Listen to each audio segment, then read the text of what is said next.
Welcome to Close Listening. I'm your co-host, Zach Morgenstern, along with silent co-host Ludwig von B, and today's album is Ritchie. So I actually picked this up at an HMV in Montreal back when there were HMVs in Canada a couple years ago, and at the time I thought it was a greatest hits album. I'd been looking just to add, one Ritchie Valens CD to my collection. And it was only when I was listening to it earlier this year when it occurred to me, wait a minute, I've listened to this album a couple times, and I don't think I've ever heard La Bamba. And I checked the track listing, and indeed La Bamba, the song that Ritchie Valens is most famous for, isn't there.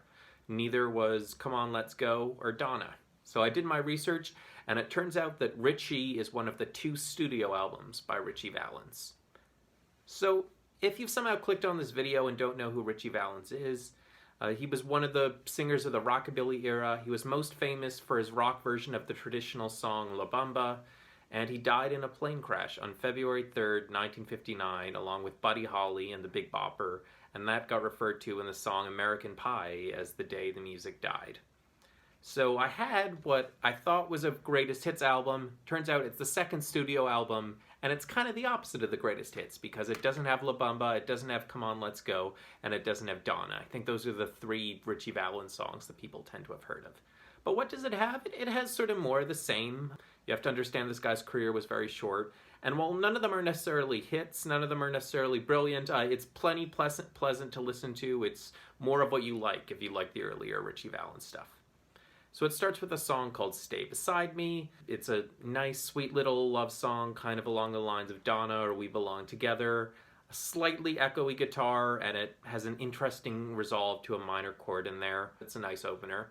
Then he goes for a nice contrast with the second song, Cry, Cry, Cry, where he has more of a screaming vocal, but there's some contrast in the lyrics. So even though they're very simple words, he goes from suggesting I'm going to be fine to I'm going to die in my bed.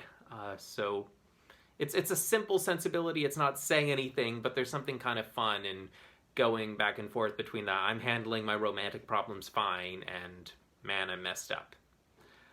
Next, there's an instrumental song called Big Baby Blues. There's a bit of a swing to it. And next you have Paddywhack, and I guess this is kind of like La Bamba. It's basically This Old Man to a rock beat. And, with Buddy Holly, it's very easy to speculate what would have happened if he had a long rock career, because he did a lot of playing with production. There's a lot of different keyboard and organ and string sounds on his instruments. He clearly had ambitions that went beyond the simple confines of rockabilly music.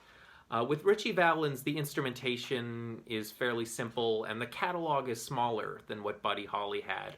But the one, good sign that he might have done something new in the 60s is he clearly had this interest in folk rock. He made rock songs out of children's songs, or in the case of La Bamba, classic songs. So, he might have had a good time in the age of Pete Seeger and Bob Dylan. Next up, we have a track called My Darling Is Gone.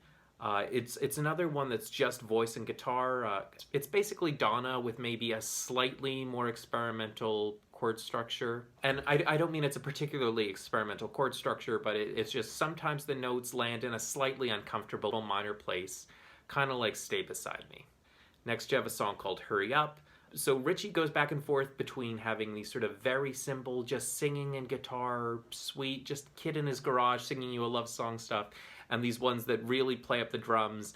And this one, it's probably the closest thing to a hit on this record because it throws in some modulation, so it gets the most out of its simple lyrical hook of hurry up, get kind of reminiscent of Keep It Knocking, but you can't come in. Next is a song called Little Girl, and it's a pretty standard rock lyric, but you get to see another place where Ritchie's voice can go. It gets quite high, but his voice has an interesting quality to it. I think it's partly just how they recorded it. It's kind of back in the mix, but it's not quite small, it's not quite big. I guess it's a distinct voice. It's a crackling crooner. I don't really know how else to put it.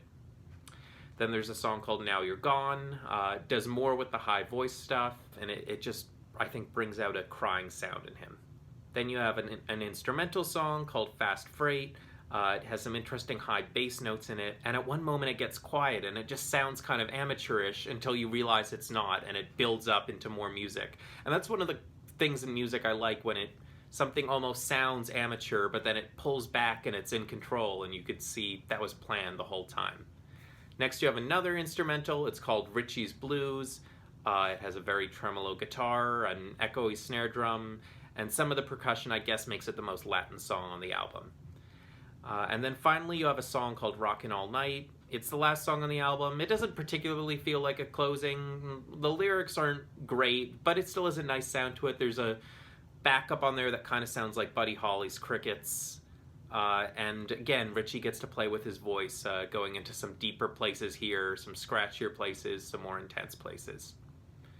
So yeah, Ritchie is a nice, good historical musical experience. Good thing to listen to, as we wish we could have spent more time with Ritchie Valens on this earth. And as I was listening to these songs, I kind of felt bad that I didn't have more to say about them. And maybe I shouldn't. They're just simple pleasures about simple times. Yet my last video is about the first Rolling Stones record. And, that was a very simple album, yet sometimes it felt like I could really ramble. And I think it's just, there's something about the way we think of music in the 60s that makes our head enter a completely different space. And, part of it is the truth. Bob Dylan, John Lennon, folks like that there really were political or philosophical ideas behind their music, so it makes sense you can say more about it. But I think the very culture of what music was kind of changed. In the 60s, music was, I guess, this pop intellectualism, whereas in the 50s, it really wasn't. But the contradiction there is all the artists of the 60s, they love the 50s. John Lennon said, before Elvis, there was nothing. Or if you wanted to give another name to rock and roll, it was Chuck Berry. So clearly these artists writing very simple songs had a profound effect on the artists immediately after them. So February 3rd, 1959. It's referred to as the day the music died. And I always just assumed that referred to the fact that 3 iconic musicians died on that day, tragically and far too young. But I think it's something more than that. So on the one hand, there's this expression that Elvis is the king of rock, and Little Richard liked to say he was the true king of rock, and then rock nerds will say, no, Chuck Berry is more the king than any of them, and more recently some people will point out that Sister Rosetta Tharpe is a pretty good claim to that crown too. But realistically, if you're going into a guitar store, or listening to your local rock radio station, or watching movies like School of Rock and Pick of Destiny, that's not what they're invoking when they say rock. They're invoking these loud bands that started to emerge at the end of the 60s. Your Led Zeppelins, AC/DCs, Aerosmith, Guns N' Roses, etc., etc.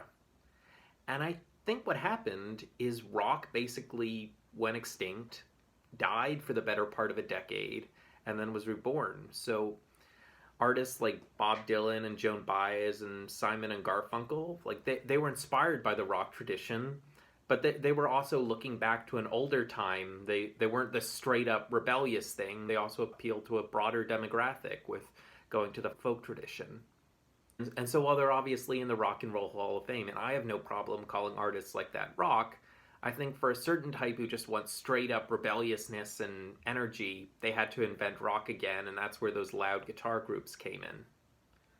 But, regardless of whether you like those loud guitar groups or you prefer the soft rock folkies, what you can't deny is that of these artists from the 60s and onwards, we got to see them or can still see them performing to this day well into their 70s and 80s. Bob Dylan, Paul McCartney, Neil Young, Rod Stewart, etc., etc. These artists are happily still going. And, you didn't really see that with artists from the 50s. A lot of them died really young, or a lot of them faded from relevance. Like, even Elvis very quickly wasn't Elvis anymore. He was this Las Vegas parody of himself created by Colonel Tom Parker. And, because that rock and roll was a snapshot, it didn't get time to develop that intellectual or pseudo-intellectual or pop intellectual, whatever you call it, reputation that the Beatles and even by osmosis the Stones got. So I can't talk about this record in the same way that I can talk about records from a few years later. Maybe that makes sense, maybe that doesn't. But at the end of the day, they're the simple pop songs of a 17-year-old, and some of them have a quite, DIY sound to them, but in a very nice way. They're nice songs to listen to. Maybe you'll hear something more in there, but you really don't have to. For now, this has been Zach Morgenstern on Close Listening. See you next time.